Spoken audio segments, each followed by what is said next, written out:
Уважаемые дамы и господа, ваша... Damas y caballeros, Su Excelencia, hoy se ponen a prueba los mismos fundamentos del orden jurídico internacional, la estabilidad estratégica y el sistema de política mundial centrado en la ONU. No es posible resolver los conflictos en aumento sin entender sus causas fundamentales y sin restaurar la fe en nuestra capacidad de unir esfuerzos por el bien común y la justicia para todos. Seamos francos, no todos los estados representados en esta sala reconocen el principio clave de la Carta de la ONU, la igualdad soberana de todos los estados. Los Estados Unidos han proclamado desde hace tiempo a través de sus presidentes su propia excepcionalidad. Esto se refiere a la actitud de Washington hacia sus aliados, de quienes exige obediencia incondicional, incluso en detrimento de sus intereses nacionales.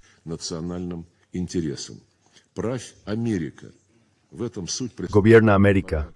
En esto radica la esencia del tan cacareado orden basado en reglas, una amenaza directa a la multilateralidad y a la paz internacional. Los componentes más importantes del derecho internacional, la Carta de la ONU y las decisiones de nuestro Consejo son interpretados por el Occidente colectivo de manera distorsionada y selectiva, dependiendo de las directrices que lleguen desde la Casa Blanca. Y muchas resoluciones del Consejo de Seguridad son completamente ignoradas. Entre ellas, la resolución 2202, que aprobó los acuerdos de Minsk sobre Ucrania, la resolución 1031, que ratificó el acuerdo de Dayton sobre la paz en Bosnia y Herzegovina basado en el principio de igualdad de los tres pueblos constituyentes y dos entidades. Sobre el sabotaje de las resoluciones sobre el Medio Oriente se puede hablar infinitamente.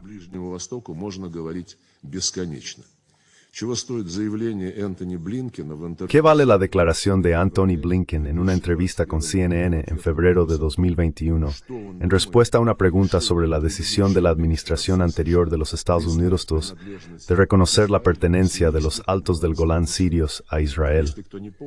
Si alguien no lo recuerda, refrescaré su memoria. En respuesta a esta pregunta, el secretario de Estado dijo: si dejamos de lado la cuestión de la legalidad, desde un punto de vista práctico, los Altos del Golán son muy importantes para garantizar la seguridad de Israel. Fin de la cita. Esto a pesar de que la resolución 497, que nadie ha anulado, califica la anexión de los Altos del Golán por parte de Israel como ilegal. Pero según esas mismas reglas, hay que, cito a Antony Blinken, dejar de lado la cuestión de la legalidad.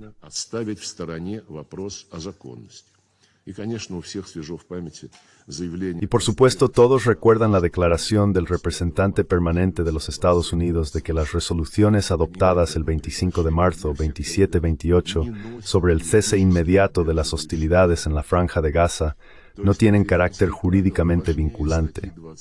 Es decir, las reglas americanas son más importantes que el artículo 25 de la Carta de la ONU. En el siglo pasado, George Orwell en su novela Rebelión en la Granja ya previó la esencia del orden basado en reglas. Cito: todos los animales son iguales, pero algunos son más iguales que otros. Si cumples la voluntad del hegemón, todo te está permitido. Pero si te atreves a defender tus intereses nacionales, te declararán paria y te impondrán sanciones. La política hegemónica de Washington no cambia en décadas. Todos los esquemas, sin excepción de la seguridad euroatlántica, se basaron en asegurar la dominación de los Estados Unidos, incluyendo la subordinación de Europa y la contención de Rusia.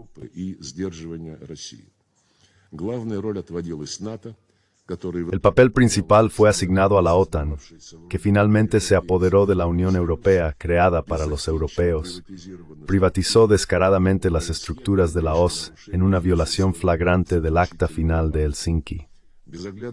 La expansión imprudente de la OTAN, a pesar de las repetidas advertencias de Moscú, provocó la crisis ucraniana, comenzando con el golpe de Estado organizado por Washington en febrero de 2014. Esta seguida estuvo es un control sobre Ucrania, stirred Tito y trutismo de propagir volfang del régimen neonazi desmailing.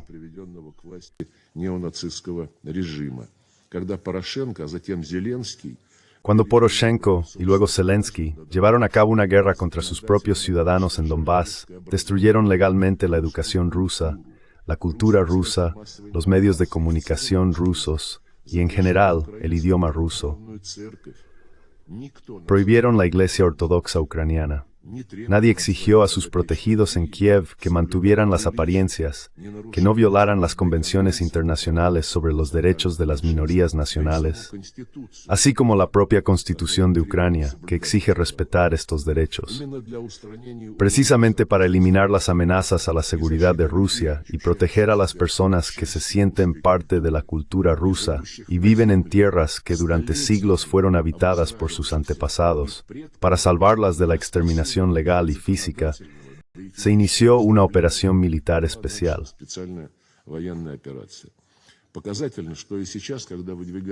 Es revelador que incluso ahora, cuando se presentan numerosas iniciativas para la resolución del conflicto ucraniano, pocos recuerdan la violación de los derechos humanos y de las minorías nacionales por parte de Kiev. Nada de esto se incluye en las mencionadas iniciativas. Solo recientemente, en los documentos de la Unión Europea sobre el inicio de las negociaciones para la adhesión de Ucrania, se formuló una demanda correspondiente, principalmente gracias a la posición principista y persistente de Hungría. Sin embargo, las posibilidades y deseos reales de Bruselas para influir en el régimen de Kiev generan dudas. Hacemos un llamado a todos aquellos que muestran un interés sincero en superar la crisis en Ucrania, a tener en cuenta en cualquiera de sus propuestas el problema clave de los derechos de las minorías nacionales.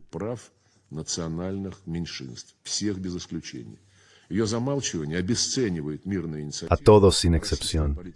Su silencio devalúa las iniciativas pacíficas y la política rusa de Zelensky de hecho recibe aprobación.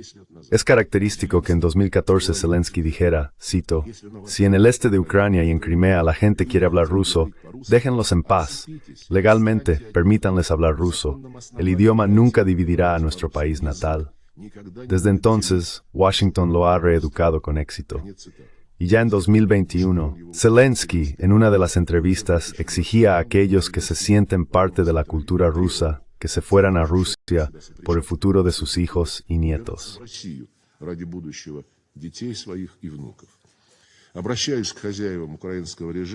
Me dirijo a los dueños del régimen ucraniano. Háganlo cumplir el artículo 1.3 de la Carta de la ONU, que garantiza los derechos y libertades fundamentales de todas las personas sin distinción de raza, sexo, idioma y religión. Estimados colegas, a la Alianza del Atlántico Norte ya no le basta con la guerra que desató contra Rusia a manos del gobierno ilegal en Kiev. Tampoco le basta con todo el espacio de la OSCE. Habiendo prácticamente destruido los acuerdos fundamentales en el ámbito del control de armamentos, Estados Unidos continúa intensificando la confrontación. Recientemente, en la cumbre de Washington, los líderes de los países de la Alianza ratificaron sus pretensiones de un papel dominante no solo en el Euroatlántico, sino también en la región Asia-Pacífico.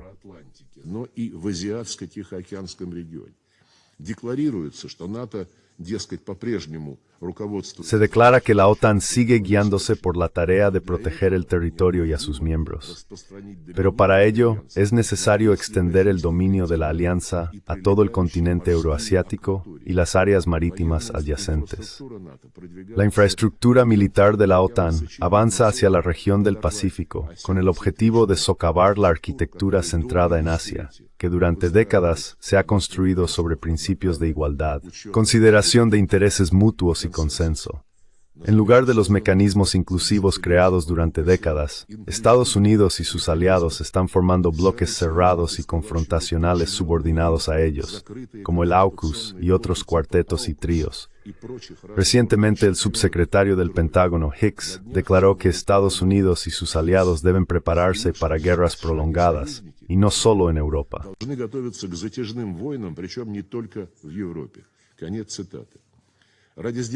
Fin de la cita. Para contener a Rusia, China y otros países cuya política independiente se percibe como un desafío a la hegemonía, Occidente, con sus acciones agresivas, está destruyendo el sistema de globalización que inicialmente se formó según sus propios patrones. Washington hizo todo lo posible para destruir, incluso literalmente, mediante atentados en los gasoductos Nord Stream, las bases de la cooperación energética mutuamente beneficiosa entre Rusia y Alemania y Europa en general. Berlín guardó silencio entonces. Y hoy vemos otra humillación de Alemania, cuyo gobierno se sometió incondicionalmente a la decisión de Estados Unidos de desplegar misiles terrestres de alcance medio en territorio alemán. Olaf Scholz dijo ingenuamente: Estados Unidos decidió desplegar un sistema de ataque de alta precisión en Alemania. Y es una buena decisión. Isaiah Soares decidió.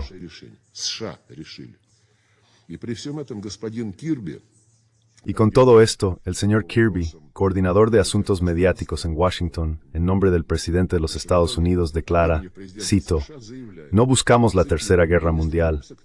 Esto tendría consecuencias terribles para el continente europeo». Fin de la cita. Como se dice, un desliz freudiano. Es decir, en Washington están convencidos de que de una nueva guerra global no sufrirán los Estados Unidos, sino sus aliados europeos. Si las estrategias de la administración de Biden se basan en tal análisis, es un error extremadamente peligroso. Y los europeos, por supuesto, deben darse cuenta del papel suicida que se les ha asignado. Los estadounidenses, al poner en armas a todo el occidente colectivo, están ampliando la guerra económico-comercial con los indeseables, desatando una campaña sin precedentes de medidas coercitivas unilaterales. En Europa, en Bors, no losing number fragmentación que no mundial.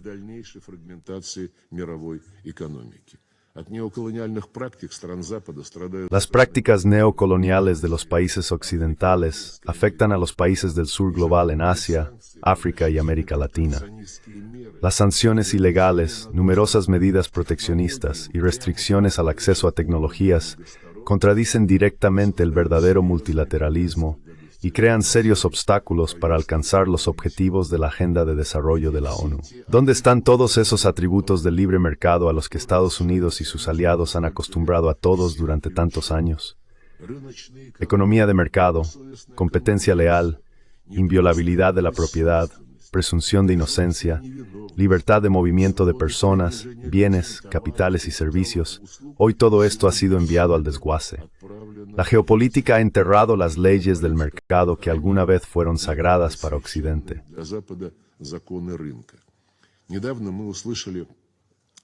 Recientemente escuchamos las demandas públicas de funcionarios de los Estados Unidos y la Unión Europea, así como de la República Popular China, de reducir la producción excesiva en sectores de alta tecnología.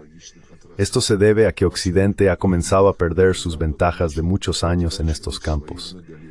Ahora, en lugar de principios de mercado, se aplican esas mismas reglas. Estimados colegas, las acciones de los Estados Unidos y sus aliados, por supuesto, obstaculizan la cooperación internacional y la construcción de un mundo más justo. Toman como rehenes a países y regiones enteras, impidiendo que los pueblos ejerzan los derechos soberanos consignados en la Carta. Estas acciones distraen del trabajo conjunto tan necesario para resolver conflictos en el Medio Oriente, África y otras regiones. También obstaculizan el trabajo para reducir la desigualdad global, eliminar las amenazas del terrorismo y el narcotráfico, el hambre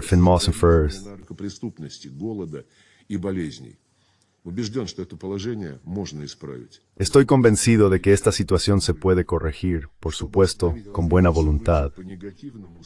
Para detener el desarrollo de los acontecimientos según un escenario negativo, queremos proponer para discusión una serie de pasos dirigidos a la restauración de la confianza y la estabilización de la situación internacional. Primero, es necesario eliminar de una vez por todas las causas fundamentales de la crisis en Europa. Las condiciones para el establecimiento de una paz sostenible en Ucrania fueron expuestas por el presidente Putin. No las repetiré. La resolución político-diplomática debe ir acompañada de pasos concretos para eliminar las amenazas a la Federación Rusa provenientes de la dirección euroatlántica occidental. Al acordar garantías y acuerdos mutuos, será necesario tener en cuenta las nuevas realidades geoestratégicas en el continente euroasiático, donde se quiere hacer una arquitectura continental de seguridad verdaderamente igual e indivisible.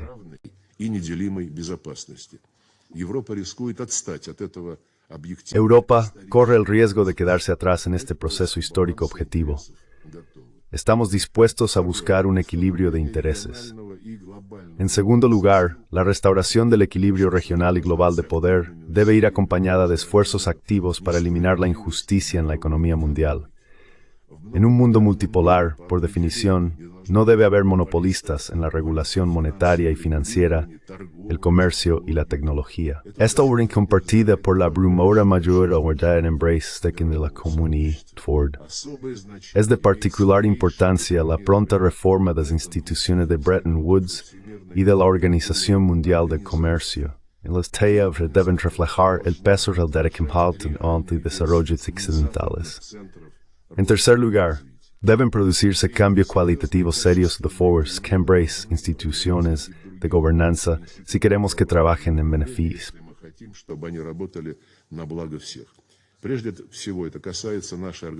En primer lugar, esto se refiere a nuestra organización, que hasta ahora, a pesar de todo, sigue siendo la encarnación del multilateralismo. Posee una legitimidad única y universal y una competencia ampliamente reconocida.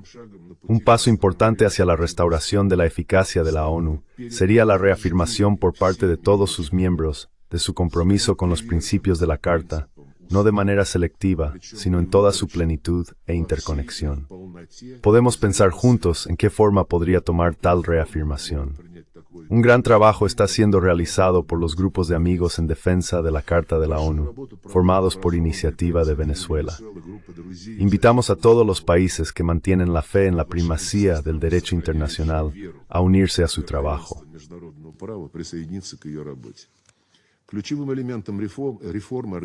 El elemento clave de la reforma de la organización debe ser el cambio en la composición del Consejo de Seguridad.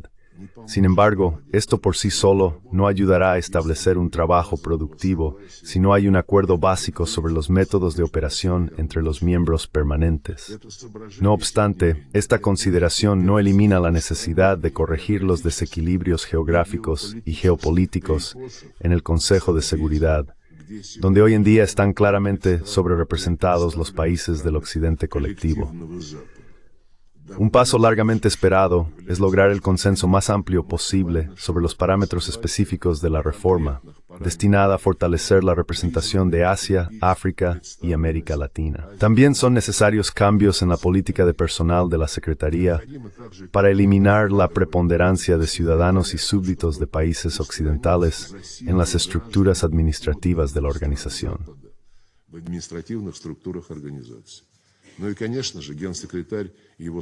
Bueno, y por supuesto, el secretario general y su personal están obligados a cumplir estrictamente, sin ninguna excepción, los principios de imparcialidad y neutralidad, como lo exige el artículo 100 de la Carta de la ONU, algo que no nos cansamos de recordar. El fortalecimiento de los principios multipolares de la vida internacional está destinado a beneficiar no solo a la ONU, sino también a otras asociaciones multilaterales. Entre ellas se encuentra el Grupo de los 20, en el que están presentes tanto los países de la mayoría mundial como los estados occidentales. El mandato del G20 está estrictamente limitado a cuestiones de economía y desarrollo. Por lo tanto, es importante que el diálogo sustantivo en esta plataforma esté libre de intentos oportunistas de introducir temas geopolíticos. De lo contrario, arruinaremos esta útil plataforma. Los BRICS y la Organización de Cooperación de Shanghái están desempeñando un papel cada vez más importante en la construcción de un orden justo y multilateral basado en los principios de la Carta.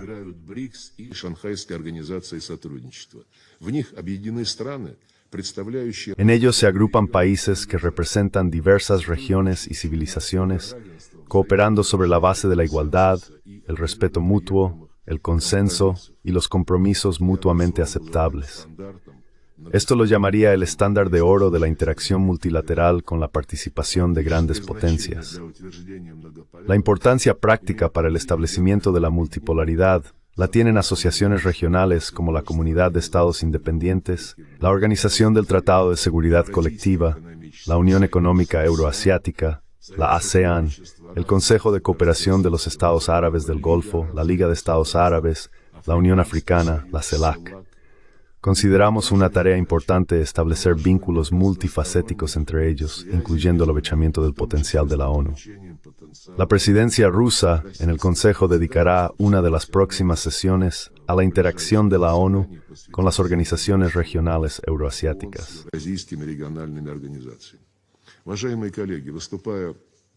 Estimados colegas, al hablar el 9 de julio en el foro parlamentario BRICS en San Petersburgo, Vladimir Putin dijo que el establecimiento de un orden mundial que refleje el equilibrio real de fuerzas es un proceso complicado y en muchos aspectos incluso doloroso. Fin de la cita. Creemos que las discusiones sobre este tema deben llevarse a cabo sin caer en polémicas estériles, basándose en un análisis sobrio de todo el conjunto de hechos. Es necesario, ante todo, restaurar la diplomacia profesional, la cultura del diálogo, la capacidad de escuchar y oír, y mantener los canales de comunicación en crisis. ¿Son capaces los políticos y diplomáticos de formular algo así como una visión común del futuro?